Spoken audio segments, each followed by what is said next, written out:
ఇంత చెప్పినా సిగ్గు లేకుండా అక్కడే నిలబడ్డావే, వెళ్ళవా? మా పరువు తీసింది సరిపోలేదా? మా ప్రాణాలు కూడా తీయాలనుకుంటున్నావా? చెప్పు, ఒక కత్తి 3 తలలు తీసుకొచ్చి నీ కాళ్ళ దగ్గర పెడతాం. ఏయ్, నీ వయసుకి తగ్గ మాటలు మాట్లాడు. ఇంకొక మాట ఎక్కువ మాట్లాడితే చంపేస్తాను. చంపేస్తావా అమ్మా? చంపే అమ్మా, చంపే. నీకు కడుపును పుట్టిన కూతురు కంటే తనే ఎక్కువైపోయింది కదా నీకు. తన కోసం ఏదైనా చేస్తావమ్మా నువ్వు. నువ్వు ఇక్కడే ఉన్నంతసేపు మా అమ్మ నీకే సపోర్ట్ చేస్తుంది. నడు బయటికి. గగన్, నడు బయటికి. గగన్, నువ్వేం చేస్తున్నావో నీకైనా అర్థమవుతుందా? తను చేసిన దాంతో పోలిస్తే నేను చేసింది చాలా తక్కువ. ఎన్ని రోజులు తను మన ఇంటి కోసం చేసిందంతా మర్చిపోయావా?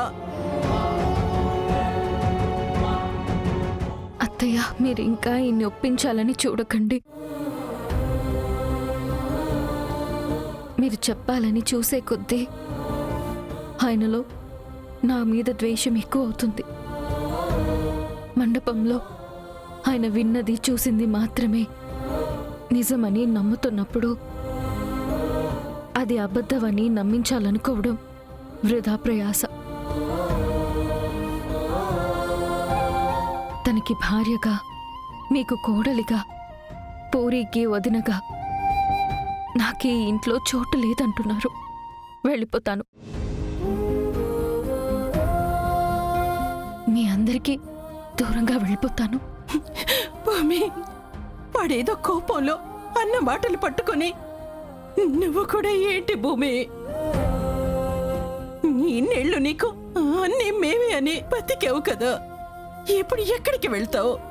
ఈ భూమి మీదకి నేను అడుగు పెట్టినప్పుడు ఆ దేవుడు ఏం రాత రాశాడో కానీ నేను పుట్టగానే మా అమ్మ చనిపోయింది.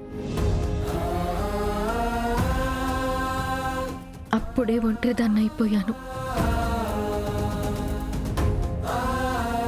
అప్పుడు నన్ను అక్కున చేర్చుకుంది ఈయనే.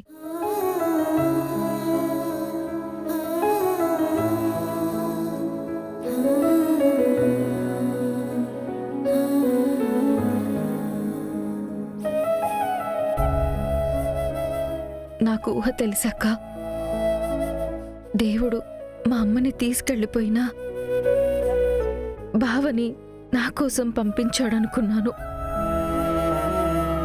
కాదేమోనని ఇప్పుడు అనిపిస్తుంది. ఒంటరితనం నాకేం కొత్తేం కాదు.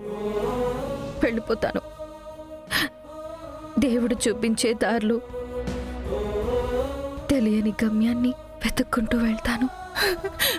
లేదు, నువ్వు వెళ్ళటానికి వీల్లేదు. వీడికి నేను చెప్తాను. వీడు నా మాట కాదనడం. వెళ్ళిపోమ్మా, నాకు ఇంకా ఇంతసేపేంటి? గగన్, గగన్ ఆగరా. గగన్, గగన్ చెప్పేది విను.